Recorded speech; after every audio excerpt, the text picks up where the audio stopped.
Hello everyone. आज हम लोग डिस्कस करेंगे आज का newspaper 8 June. Today's newspaper that is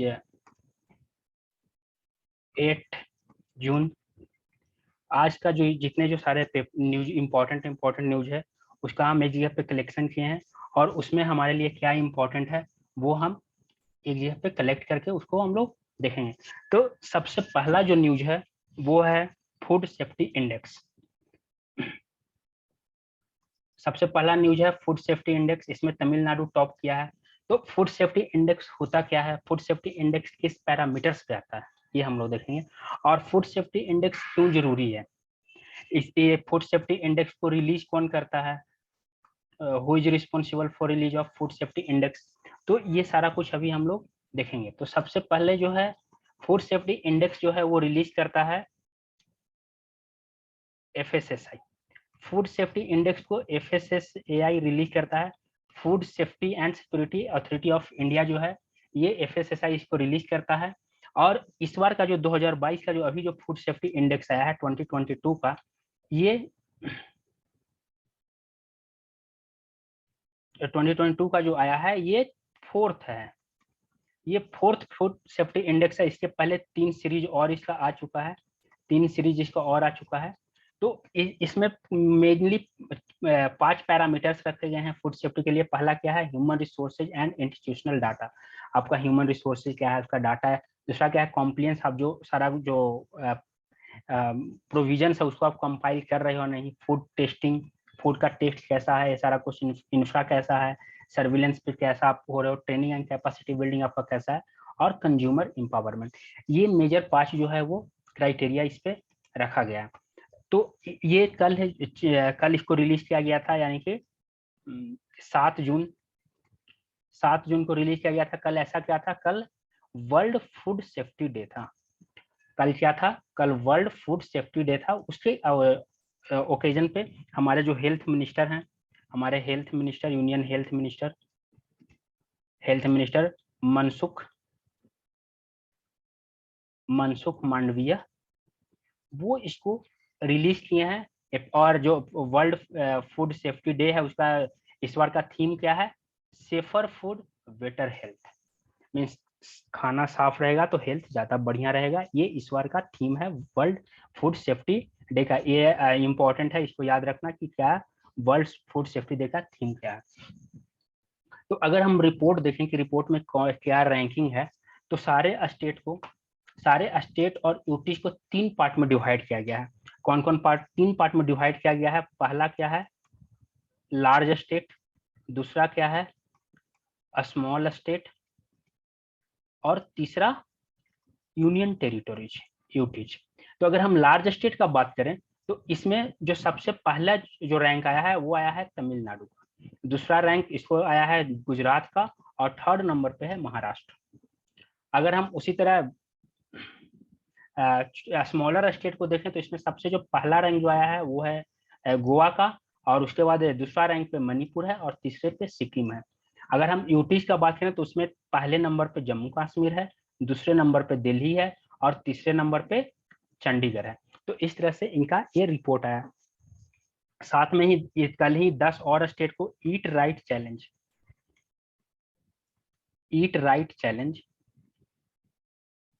एक FSSAI का ही एक ऑर्गन का ये चलता है, इस पे भी अवार्ड मिला है कि आप ईट राइट चैलेंज अवार्ड पे ही मिला है। तो हमें एक और चीज ध्यान रखना है कि एफएसएसआई कौन से मिनिस्ट्री के अंडर में है। इसमें बहुत लोग कंफ्यूज हो जाते हैं कि ये मिनिस्ट्री ऑफ फूड प्रोसेसिंग के अंडर में होगा, लेकिन ऐसा नहीं है। ये मिनिस्ट्री ऑफ हेल्थ के अंडर में आता है। Ministry of health and family welfare, इस मिनिस्ट्री के अंडर में FSSAI बिलोंग करता है। तो ये हमारा पहला न्यूज था। इसके बाद अगर हम इससे अगले न्यूज की तरफ बढ़े तो दूसरा न्यूज जो था वो था सेकंड। अगर हम न्यूज की तरफ जाए तो वो था weightage of GST council ruling. अभी 2-3 दिन पहले यूपी सुप्रीम कोर्ट का, हाल ही में सुप्रीम कोर्ट का एक रूलिंग आया है जिसमें सुप्रीम कोर्ट ये बोला है, सुप्रीम कोर्ट का एक रूलिंग आया है जिसमें ये union of India versus Mohit minerals private limited case 2022। इसमें ये केस में सुप्रीम कोर्ट ये रूल किया, ये ऑर्डर दिया कि जीएसटी काउंसिल का रिकमेंडेशन, जीएसटी काउंसिल का जो रिकमेंडेशन है वो स्टेट या यूनियन पे बाइंडिंग नहीं है, नॉट बाइंडिंग। स्टेट पे हो या यूनियन गवर्नमेंट पे हो या स्टेट गवर्नमेंट पे हो, ये गवर्नमेंट के लिए बाइंडिंग नहीं है। गवर्नमेंट इसको मान भी सकता है, नहीं भी मान सकता। तो अब हम लोग देखते हैं जीएसटी काउंसिल क्या है। हमारे लिए जो इम्पोर्टेंट है वो है जीएसटी काउंसिल को देखना। तो जीएसटी काउंसिल जो है वो कब आया है? जीएसटी काउंसिल आया था 101 कॉन्स्टिट्यूशनल अमेंडमेंट एक्ट से। 101 कॉन्स्टिट्यूशनल अमेंडमेंट एक्ट जो है 101 कॉन्स्टिट्यूशनल अमेंडमेंट एक्ट 2016, इससे इसको लाया गया है।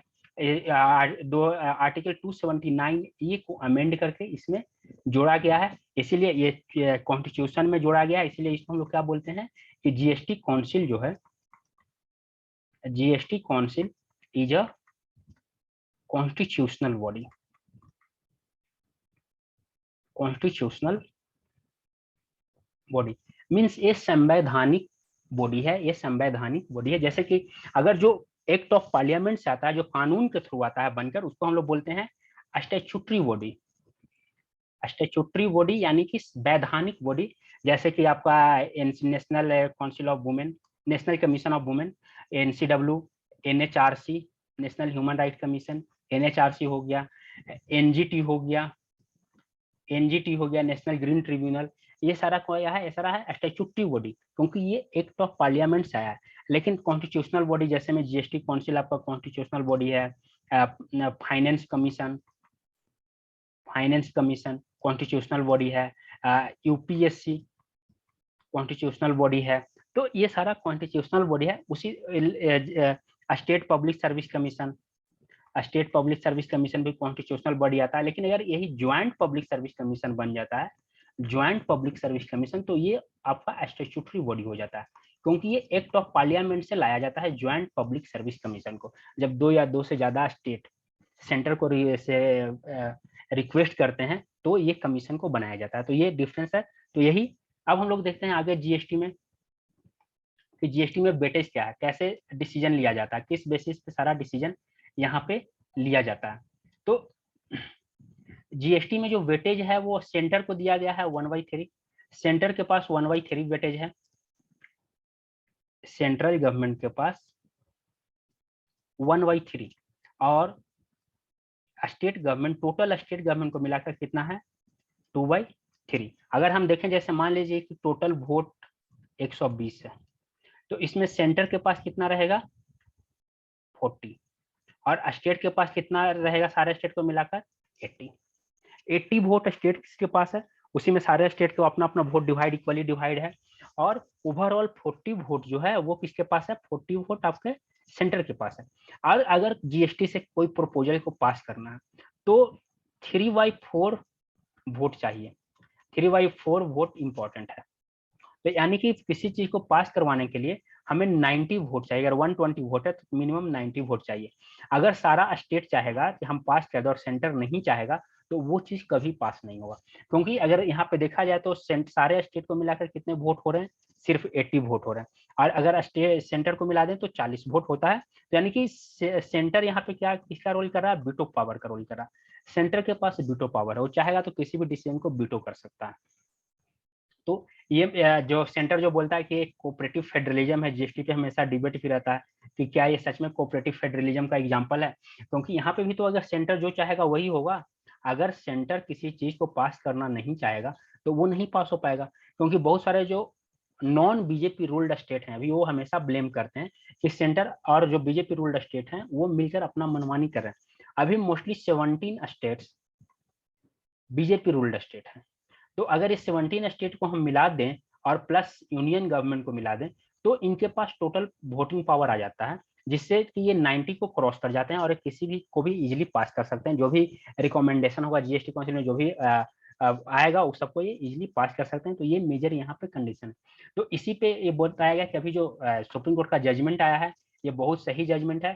क्योंकि ये रिकमेंडेशन को बाइंडिंग बना देता है, सेंट्रल गवर्नमेंट इसको बाइंडिंग कर देता है, और वो जब गजेट लाता है तो उसमें बोल लिखता है on the recommendation of GST council. तो इसको अब मानना या ना मानना वो स्टेट के ऊपर हो जाएगा।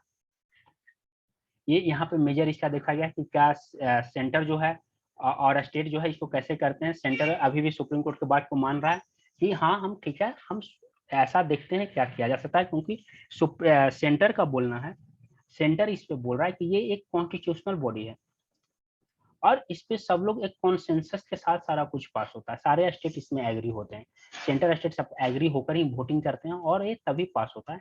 लेकिन ऐसा कुछ है नहीं, जितने जो नॉन बीजेपी रूल्ड स्टेट हैं वो बोलते हैं कि ऐसे पास ये अपने मनमानी कर रहे हैं और हमें सारा टैक्सेशन का ये सब, जैसे अभी बहुत सारा जीएसटी कंपनसेशन जो है वो सबका बकाया है, हमेशा सब बोलते रहते हैं कि सेंटर नहीं दे रहा है, सेंटर नहीं दे रहा है। तो ये सारा बहुत सारा इशू यहाँ पे है।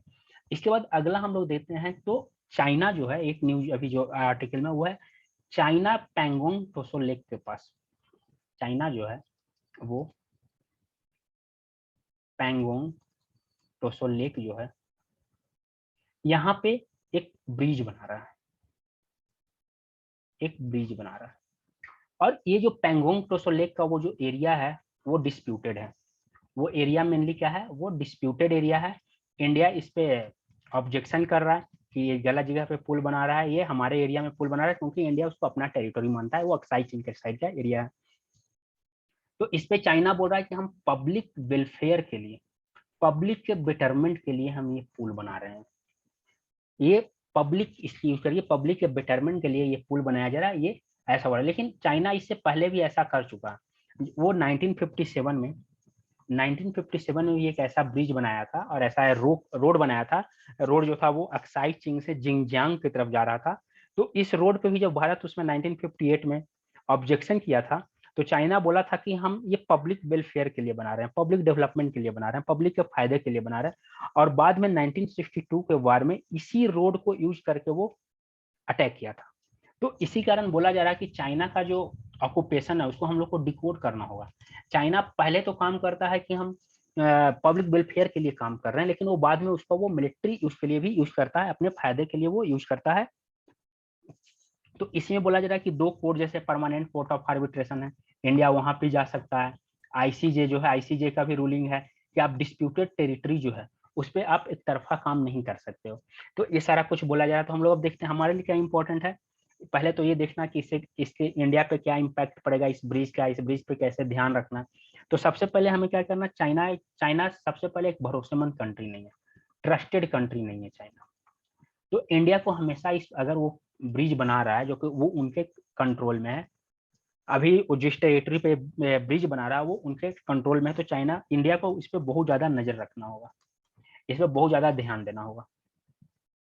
दूसरा क्या है, इंडिया को आईसीजे में इस बात को उठाना चाहिए, या तो फिर परमानेंट कोर्ट ऑफ आर्बिट्रेशन में इस बात को उठाना चाहिए, ताकि ये बात से ये सब हो सके।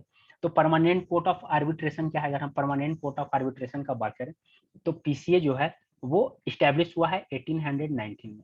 कहाँ पे, हेग, नीदरलैंड में। इसका मेन मोटो क्या है, मेन एम क्या है, आर्बिट्रेशन के थ्रू इश्यूज को सॉर्ट आउट करना, मीन्स मेडिएशन के थ्रू, आर्बिट्रेशन के थ्रू इस इशू को सॉर्ट आउट करता है। इसका ऑब्जेक्ट क्या है, facilitate arbitration of international disputes, जो भी इंटरनेशनल डिस्प्यूट्स है उसको आर्बिट्रेशन के थ्रू सॉर्ट आउट करना। लेकिन इसका सबसे बड़ा डिमेरिट क्या है कि इसका जो है, ये जो आर्बिट्रेशन होता है ये किसी के ऊपर बाइंडिंग नहीं है, मान भी सकता है नहीं भी मान सकता है, ये सब बहुत सारा इनसे इशू रहते हैं। उसी तरह जो दूसरा जो है वो है international court of justice, ICJ. International court of justice जो है वो 1945 में इस्टेब्लिश हुआ था यूनाइटेड नेशन चार्टर के थ्रू, और ये 1946 से अपना काम करना स्टार्ट किया। ये यूनाइटेड नेशन का क्या है, प्रिंसिपल ऑर्गन है, प्रिंसिपल जुडिशियल ऑर्गन है, यानी कि ये यूनाइटेड नेशन का मेन बॉडी है, मेन ऑर्गेनाइजेशन है। जैसे यूनाइटेड नेशन के अगर हम देखें तो यूनाइटेड नेशन का 6 प्रिंसिपल ऑर्गन्स हैं, 6 प्रिंसिपल ऑर्गन्स हैं, उसी में से एक आईसीजे है, इंटरनेशनल कोर्ट ऑफ जस्टिस, उसी का एक पार्ट है। ये भी कहाँ है, ये हेज में है, नीदरलैंड हेज में है। ये यूएन, यूनाइटेड नेशन का पहला ऐसा प्रिंसिपल ऑर्गेनाइजेशन है जो, जिसका ऑफिस जो है वो न्यूयॉर्क में नहीं है, जिसका हेड ऑफिस न्यूयॉर्क में नहीं है, बल्कि यूनाइटेड स्टेट्स से बाहर हेज में है। तो अगर हम इसका फंक्शन देखें आईसीजे का, अगर इसका, तो इसमें टोटल 15 जजेज होते हैं। इनमें 15 जजेज का होते हैं, और 15 जजेज जो होते हैं इनका कार्यकाल 9 ईयर्स का होता है, 9 साल का होता है। हर 5 साल पे, हर 3 साल पे, सॉरी, हर 3 साल पे 1/3 जजेज जो होते हैं वो रिटायर होते हैं, जिससे क्या हो कि कोर्ट का कंटिन्यूटी बना रहे। जैसे हम लोग राज्यसभा में देखते हैं हर 2 साल पे 1/3 रिटायर होते हैं, क्योंकि ये क्या है, परमानेंट हाउस है। इसी तरह यहाँ पे आईसीजे में, इंटरनेशनल कोर्ट ऑफ जस्टिस में, हर 3 साल पे 1/3 जजेज, यानी कि हर 3 साल पे 5 जजेज जो हैं वो रिटायर होते हैं, ताकि इससे क्या है, कोर्ट का कंटिन्यूटी जो है वो बना रहे। और यहाँ पे क्या होता है, हर 3 जो जजेज जो इनका इलेक्शन कैसे होता है, सिलेक्ट कैसे होते हैं, तो इनका इलेक्शन होता है वोटिंग से। वो वोटिंग होता है, इनका जो इलेक्शन होता है, जजेज का इलेक्शन जो होता है वो वोटिंग से होता है।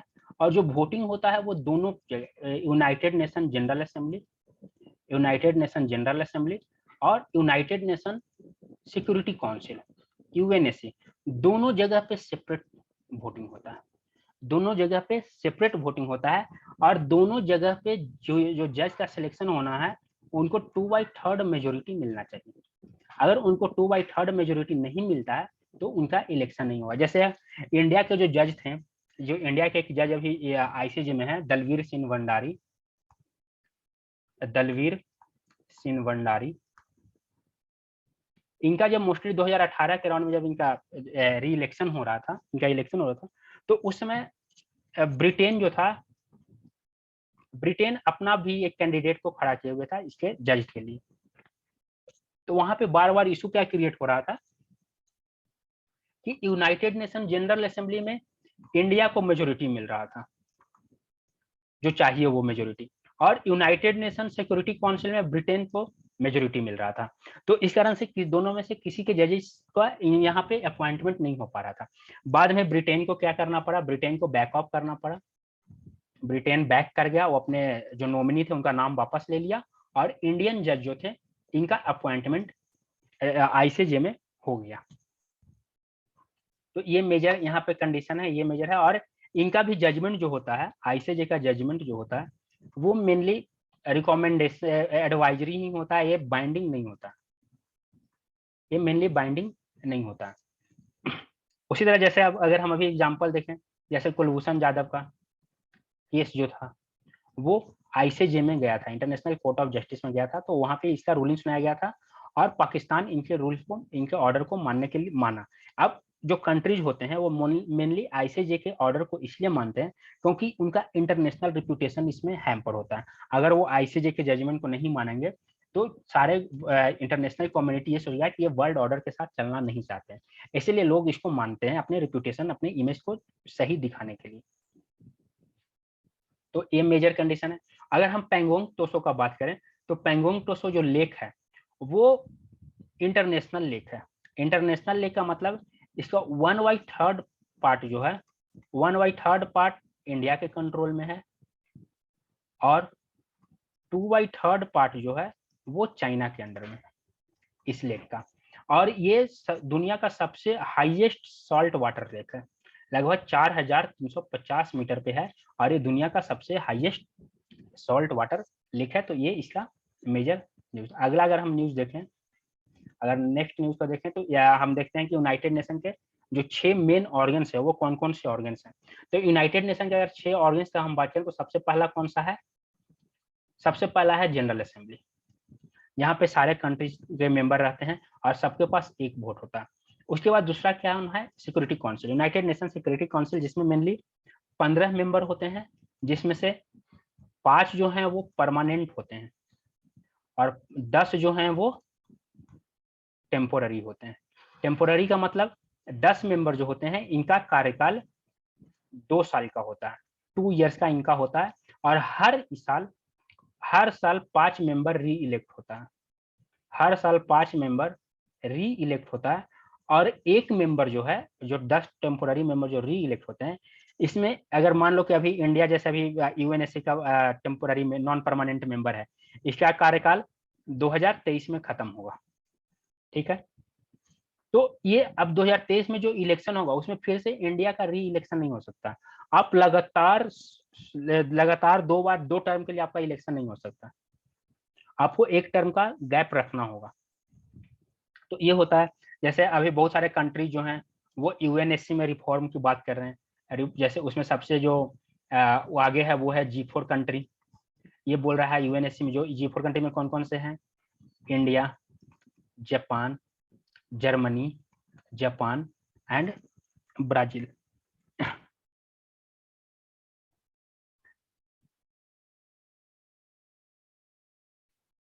और ब्राजील इसका जो है वो, इसके 4 कंट्रीज हैं ब्राजील।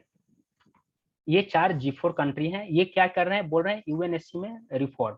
ये बोल रहे हैं कि हमें भी यूएनएससी का परमानेंट मेंबर बनाना चाहिए, हम यूएनएससी के परमानेंट मेंबर रहना चाहते हैं। लेकिन इनके जस्ट अपोजिट में कौन है, कॉफी क्लब कंट्री, जिसको बोला जाता है कॉफी क्लब या कॉफी टेबल। ये क्या है, इसको बोला जाता है ये यूनिफाइड किस लिए है, ये क्या बोलते हैं कि नहीं, रिफॉर्म तो होना चाहिए लेकिन परमानेंट मेंबर है वो 5 ही रहेगा और नॉन परमानेंट मेंबर जो है उसको 20 कर दिया जाए। तो ये हमेशा टसल चल रहा है वहां पे ही, रिफॉर्म और नॉन रिफॉर्म कंट्री जो है। और जो कॉफी क्लब कंट्री है, जिस जो नॉन परमानेंट मेंबर को रिफॉर्म का बात कर रहा है, इसको लीड कर रहा है इटली, मैक्सिको एंड पाकिस्तान। अगला जो मेन ऑर्गन है वो है इकोनॉमिक एंड सोशल काउंसिल, जिसको कि इकोसॉक बोला जाता है। ये भी 1946 में ये वर्ल्ड के economy, social and environmental challenges को डिस्कस डिबेट करता है और उससे रिलेटेड पॉलिसी को रिकमेंड करता है। और उसके बाद एक है सिक्योरिटी, ये international court of justice, United nation का सेक्रेटेरिएट भी यूएन का एक पार्ट है, ऑर्गन है। और उसके बाद trusteeship council. Trusteeship council actually European country को फंडिंग ये सब करने के लिए बनाया गया था। ये अब लगभग फ्रीज हो चुका है, ये डोरमेट में चला गया है, इसका अब वर्किंग लगभग फ्रीज हो गया है, ये अब यूजफुल नहीं रहा, इसका काम अब लगभग खत्म हो गया है। लेकिन अभी भी ये क्या है, ये यूएनएससी का मेन ऑर्गन है। ये टोटल 6 मेन ऑर्गन्स थे यूनाइटेड नेशन ऑर्गेनाइजेशन के। अगला अगर हम आर्टिकल देखते हैं तो अगला जो इम्पोर्टेंट आर्टिकल वो है बैड बैंक। बैड बैंक के बारे में हमारे फाइनेंस मिनिस्टर जो हैं वो कल ही न्यूज में बोली हैं कि आप बैड बैंक जो है वो जुलाई से, बैड बैंक जुलाई से एनपीएच जो है, एनपीएच को लेना स्टार्ट कर देगा। ये बोला गया है कि ये जुलाई से लेना स्टार्ट कर देगा। जो बैंक है बैड बैंक, जिसका इंडियन नाम है वो क्या है, नेशनल एसेट रिकंस्ट्रक्शन कंपनी और इंडिया डेब्ट रिजोल्यूशन कंपनी। ये दोनों मिलकर जो बैंक का जो एनपीएच है उसको ये खरीद लेगा और उसको खरीद के बैंक को ये पैसा दे देगा और ये उस एनपीएच को बेचेगा। तो इसका फायदा क्या होगा, इससे क्या होगा, जैसे मान लीजिए कि बैंक के पास 10,000 करोड़ का एनपीए है, तो बैंक का भी बैलेंस शीट निगेटिव चल रहा है, खराब चल रहा है, बैंक लोन नहीं दे सकता। अब ये बैड बैंक क्या करेगा, बैड बैंक क्या करेगा कि इससे ये लोन के बदले इसको 10,000 रुपया दे देगा। और जो ये जो बैंक जो सारा प्रॉपर्टी सीज किया था, ये जो एनपीए लोन जो थे उनका, वो सारा कुछ ये बैंक ले लेगा, बैड बैंक ले लेगा और उसको ये बेच कर पैसा वसूल कर अपना ये 10,000 की वसूली करेगा। ये इसका मेन काम है बैड बैंक का। लेकिन यहाँ पे इशू क्या क्रिएट हो रहा है कि सपोज बैड बैंक जो है, सपोज बैड बैंक पूरा जो मान लो कि 10,000 करोड़ है, ये पूरा नहीं वसूल पाया, 8,000 करोड़ ही वसूल पाया, तो क्या होगा, ये इशू क्रिएट हो जाएगा कि फिर क्या होगा, एक्सचेकर जो हम लोग हैं, एक्सचेकर का मनी जाएगा, यानी कि हमारा मनी यहाँ तो जा ही रहा है ना 2,000 करोड़ का, चाहे वो मेन बैंक में जाए यहाँ जाए, ये गवर्नमेंट के अंडर में है। यानी कि गवर्नमेंट क्या कर रहा है, एक ऑर्गेनाइजेशन से बर्डन जो है वो दूसरे ऑर्गेनाइजेशन पे शिफ्ट कर रहा है। बात तो ये दोनों गवर्नमेंट कंट्रोल ऑर्गेनाइजेशन है, तो हम एक ऑर्गेनाइजेशन से सिंपली दूसरे ऑर्गेनाइजेशन में अपने बर्डन को शिफ्ट कर रहे हैं। ये सब मेजर, जैसे रघुराम राजन जो थे एक्स आरबीआई गवर्नर, ये इसके बिल्कुल अगेंस्ट थे, रघुराम राजन इसके बिल्कुल अगेंस्ट है कि ये इससे और बर्डन बढ़ेगा। अगर हम बात करें तो अभी हमारा जो एनपीए है गवर्नमेंट बैंक का, वो बहुत तेजी से डिक्लाइन हुआ है। जो 11.2% जो था फाइनेंशियल ईयर 2018 में, वो अभी 6.9% रह गया है। यानी कि बैंक की स्थिति जो है वो बहुत तेजी से सुधर रहा है। तो अब वो तो आगे वर्किंग पे देखने का है कि कैसे ये वर्क करता है बैड बैंक और इसका कितना प्रॉफिट मिलता है। लेकिन इसके इस पे अभी ज्यादा कंडीशन वही है कि अगर क्या होगा, सपोज करो पैसा वो नहीं वसूल पाया तो सारा वो प्रॉपर्टी नहीं, तो फिर से हमारा ही पैसा जाएगा, तो बात तो फिर से वही हो जाएगा। लेकिन इसका ये फायदा है, इसका फायदा ये है कि बैंक का जो बैलेंस शीट है, बैंक का बैलेंस शीट बढ़िया हो जाएगा। बैंक जो है, बैंक के पास पैसा आ जाएगा और बैंक जो है बल्क में फिर से मार्केट इंफ्रा सब के लिए लोन दे सकता है। वो लोन देने के कंडीशन है, यानी कि मार्केट में डेवलपमेंट इंफ्रा सब का आगे बढ़ेगा, जिसकी हमें फाइनेंस की बहुत ज्यादा जरूरत है, वो यहाँ पे हो जाएगा। इसके बाद अगर हम अगला न्यूज की तरफ जाएं तो यहाँ पे क्या है, फ्रांस जो है, फ्रांस के जो प्रेसिडेंट हैं मैक्रोन, वो कल स्टेटमेंट दिए हैं कि हमें इतना भी रसिया को नीचा नहीं दिखाना चाहिए कि रसिया से हम बाद में युद्ध के बाद बात करने लायक नहीं रहे। इस पे बहुत जो सारे जो वेस्टर्न कंट्रीज और भी हैं, वो बहुत अपना स्टेटमेंट दिए हैं कि फ्रांस रसिया का तरफदारी कर रहा है और रसिया को इतना सपोर्ट क्यों कर रहा है। क्योंकि जब यूक्रेन का वार स्टार्ट हुआ था तो ये फ्रांस के जो प्रेसिडेंट थे वो रसिया गए थे बात भी करने।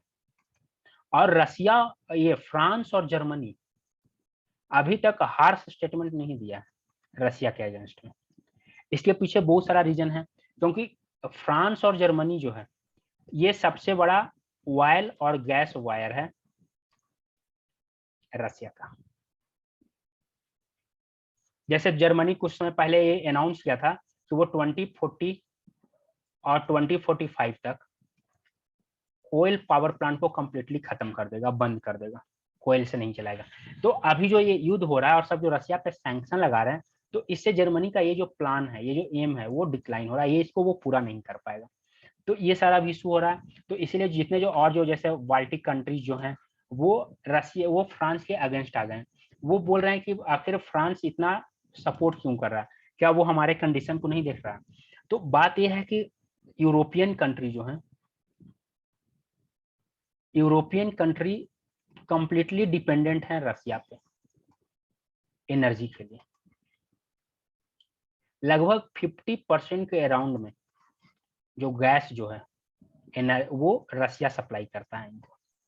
जर्मनी पूरी तरह से इन पर डिपेंडेंट है, जो पाइपलाइन, जो नॉर्डिक पाइपलाइन था उस पर। तो ये सारा इशू के कारण यहाँ पे मैक्रोन बोल रहे हैं कि वार तो खत्म हो जाएगा 6 महीना या 1 साल में, वार खत्म हो जाएगा। तो अभी जो हम लोग कंडीशन क्रिएट किए हुए हैं रसिया के साथ, कहीं ऐसा ना हो कि बाद में हम उससे बात भी करने लायक ना बचे, तो उसके बाद हम ही लोग को ज्यादा प्रॉब्लम होगा। ये एक फ्यूचर को देख रहे हैं कि हमें कैसे वहां पे करना चाहिए। और ये रसिया के साथ हमेशा फोन पे कंटिन्यू बात कर रहे हैं, मेडिएशन का भी बात कर रहे हैं। तो यानी कि फ्रांस का जो स्टांस जो है इस मामले में, वो बिल्कुल न्यूट्रल की तरह है। और इसी पे सारे यूरोपियन कंट्री, और जो फ्रांस जो है वो यूरोपियन यूनियन का one of the most important country है। अगर ये जैसे ब्रिटेन के बाहर होने के बाद 2 कंट्री और जो बचे, जर्मनी एंड फ्रांस, ये दोनों यूरोपियन कंट्री के मेजर कंट्री हैं। यही दोनों कंट्री लगभग यूरोपियन यूनियन को चला रहे हैं। और ये दोनों का जो अप्रोच है रसिया के प्रति, वो बिल्कुल बाकी यूरोपियन यूनियन कंट्री के से बिल्कुल अलग है। अगर यहाँ पे हम बोल सकते हैं एक और इशू यहाँ पे अगर लिया जाए, तो मे बी फ्रांस जो है वो जो ऑकस बना, ऑकस, ऑस्ट्रेलिया, यूनाइटेड किंगडम और यूनाइटेड स्टेट, इनका जो एक ग्रुपिंग हुआ, और ऑस्ट्रेलिया जो था वो फ्रांस के साथ जो सबमरीन का जो डील था वो ब्रेक कर दिया। तो मे बी फ्रांस उससे भी गुस्सा था उस समय। तो ये भी एक इनका स्ट्रेटेजी हो सकता है कि यूएस इतना सपोर्ट कर रहा है तो हम इसके अगेंस्ट में जाए। तो यहाँ पे बहुत सारे ये लोग स्ट्रेटेजी को देखा जा रहा है कि क्यों ऐसा हो रहा है। और इससे इंडिया को ये फायदा मिल रहा है कि इंडिया के प्रति कोई हार्श स्टैंड नहीं ले रहा, क्योंकि यूरोपियन यूनियन जो है, यूरोपियन यूनियन में ही यूनिटी नहीं है। यूरोपियन यूनियन खुद अभी बहुत ज्यादा ऑयल एंड गैस रसिया से खरीद रहा है, उनके पास और कोई ऑप्शन ही नहीं है, वो ऑल ऑफ ए सडन पूरा कट कर ही नहीं सकते हैं। अगर यूरोपियन यूनियन जो है वो ऑल ऑफ ए सडन सब कट कर देगा तो यूरोपियन यूनियन स्टैंड स्टिल पे आ जाएगा, वो कुछ भी नहीं कर पाएंगे, वो सारा पूरी तरह से इस पे डिपेंडेंट है। यहाँ पे इंडिया के बारे में बोला कि इंडिया एक और फायदा उठा सकता है, क्योंकि इंडिया के पास बहुत ज्यादा रिफाइनरीज है, ऑयल रिफाइनरी है। तो यूरोपियन यूनियन हो सकता है कि इंडिया से रिफाइंड ऑयल खरीदे, क्योंकि इंडिया रशिया के साथ से भी अब ऑयल खरीदना स्टार्ट कर दिया है, तो ये में भी रिफाइंड ऑयल वहां पे सेंड कर, तो इंडिया को में भी इससे भी फायदा हो सकता है। इसके बाद अगर हम अगले न्यूज पे जाएं तो इंडिया फिर से हमारे जो फॉरेन मिनिस्टर हैं एस जयशंकर, वो बोले हैं कि हम एनएसजी ज्वाइन कर, मेरा एम है क्या, एनएसजी ज्वाइन करना, एनएसजी ज्वाइन करना। एनएसजी क्या है, एनएसजी है न्यूक्लियर सप्लायर ग्रुप, यानी कि न्यूक्लियर के लिए सारा टेक्नोलॉजी, यूरेनियम, ये सब कुछ एक सप्लाई करते हैं आपस में एक दूसरे को। इसमें टोटल 48 कंट्रीज हैं मेंबर, और ये बना कब था, ये 1974 में फॉर्म हुआ है।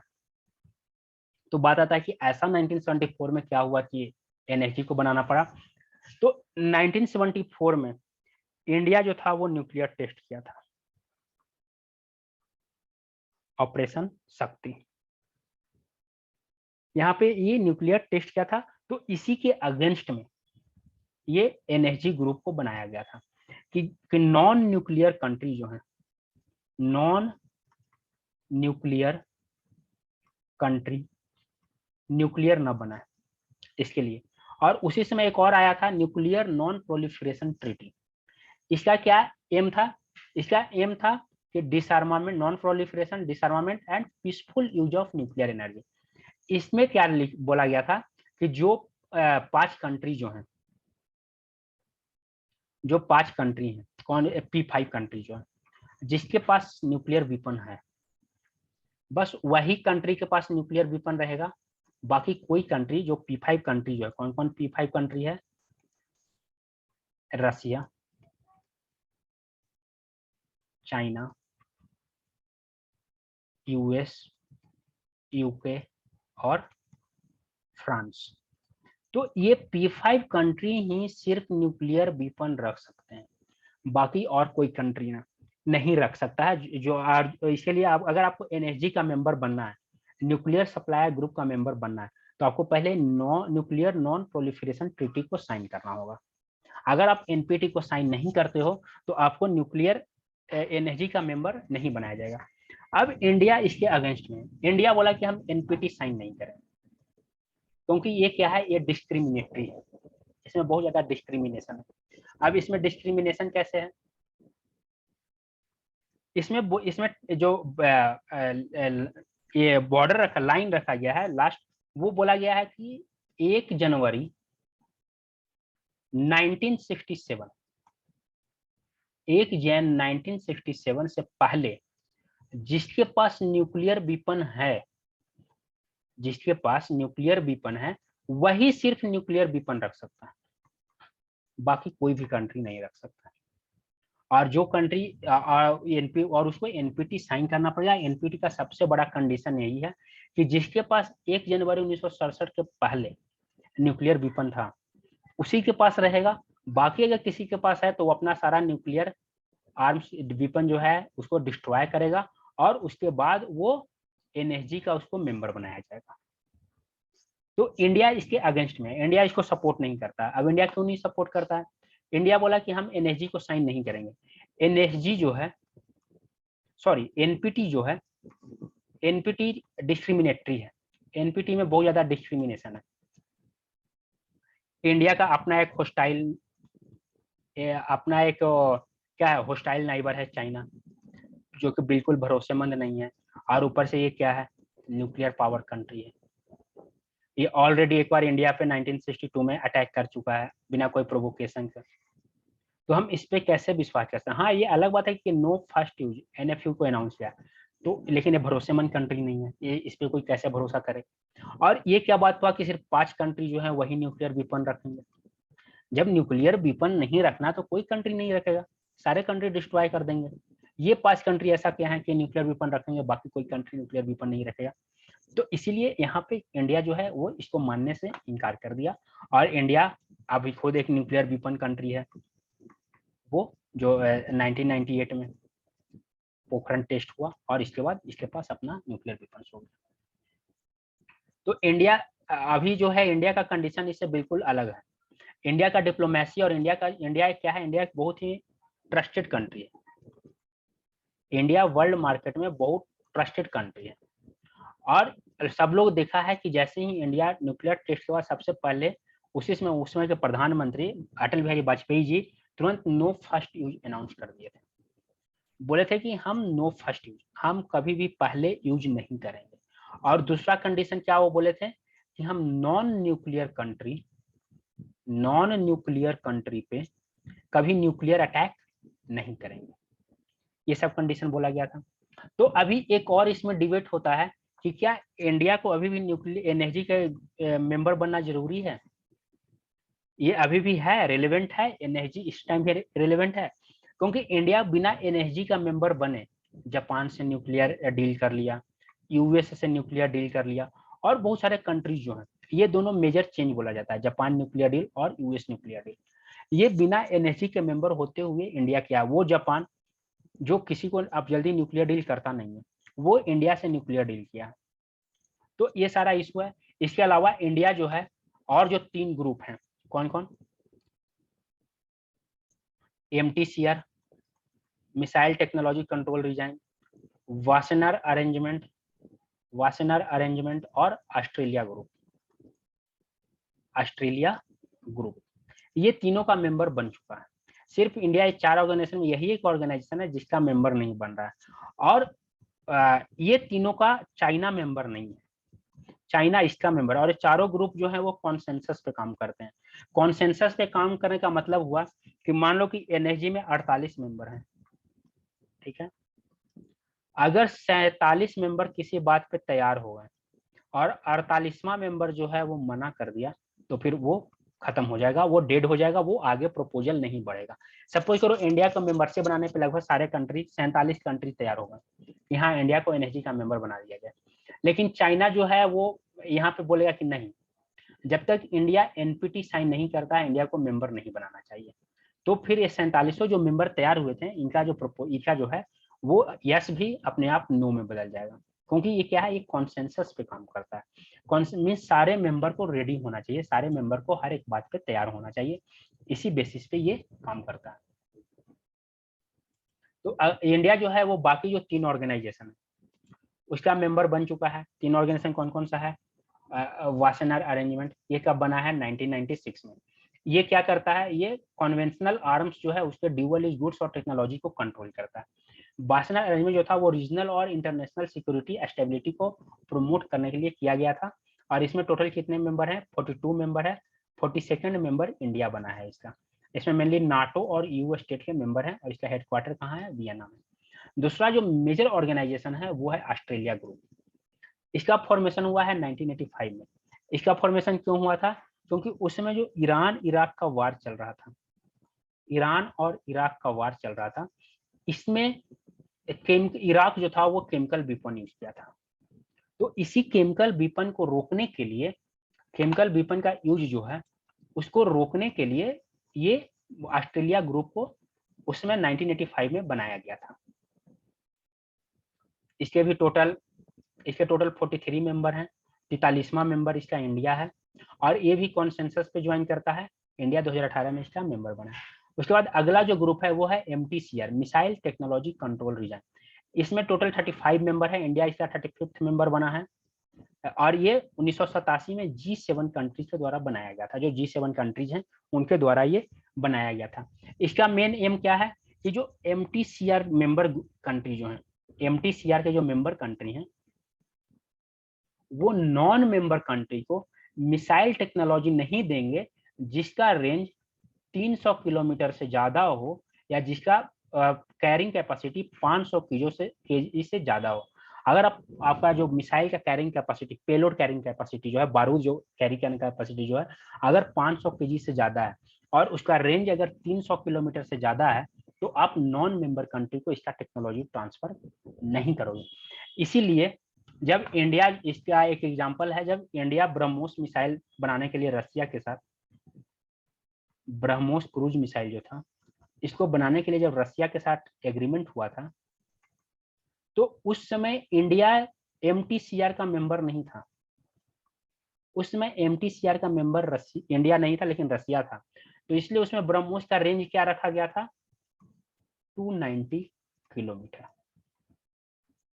क्योंकि एमटीसीआर में क्या एग्रीमेंट किया हुआ है, 300 किलोमीटर से ज्यादा रेंज का नहीं होना चाहिए। लेकिन अभी जब इंडिया भी एमटीसीआर का मेंबर हो गया, तो ये ब्रह्मोस को जो रीडेवलप किया जा रहा है, उसको 600 किलोमीटर रेंज का बनाया जा रहा है। क्योंकि आपस में जो मेंबर कंट्री हैं वो ज्यादा रेंज का टेक्नोलॉजी ट्रांसफर के थ्रू बना सकते हैं। इसके बाद अगला जो न्यूज है वो है, अभी हाल ही में सेंट्रल गवर्नमेंट जो था वो एक जारी किया था, प्रपोजल जारी किया था कि डिप्यूटेशन जो आईएएस और आईपीएस का जो आईएएस ऑफिसर का जो डिप्यूटेशन होता है, उसके रूल में चेंजेस लाने के लिए।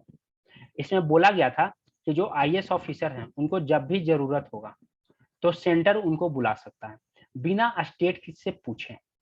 वो स्टेट से पूछेगा नहीं, और जब चाहेगा वो आईएएस ऑफिसर को डिप्यूट कर सकता है वहां पे सेंट्रल डिपार्टमेंट में काम करने के लिए।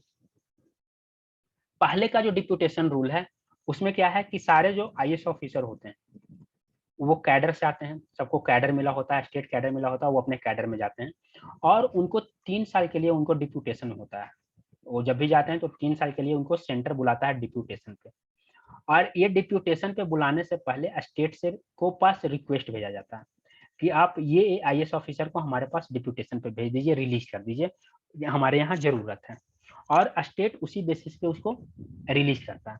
लेकिन अभी सेंटर के पास बहुत सारे आईएएस ऑफिसर का पोस्ट जो है वो वैकेंट है, तो इसी ये सब को भरने के लिए वो क्या चाह रहा है कि हम जब मन करेगा हम ऑफिसर को बुला लेंगे। लेकिन स्टेट इसको क्या बोल रहे हैं कि ये कोऑपरेटिव फेडरलिज्म, ये फेडरलिज्म के अगेंस्ट।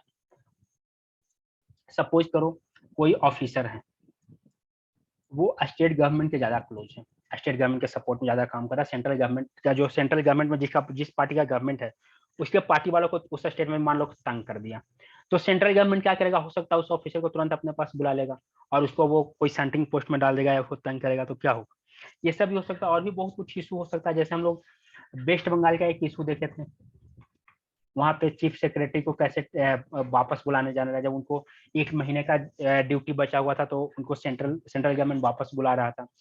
तो ये सारा कुछ के कारण इसको सारे जो नॉन बीजेपी रूल्ड स्टेट हैं वो इसका अगेंस्ट कर दिए। तो इस कारण से डीओपीटी को, department of personal and training को, ये जो प्रपोजल था इसको अभी वापस लेना पड़ा, वो इसको फ्रोज कर दिया है।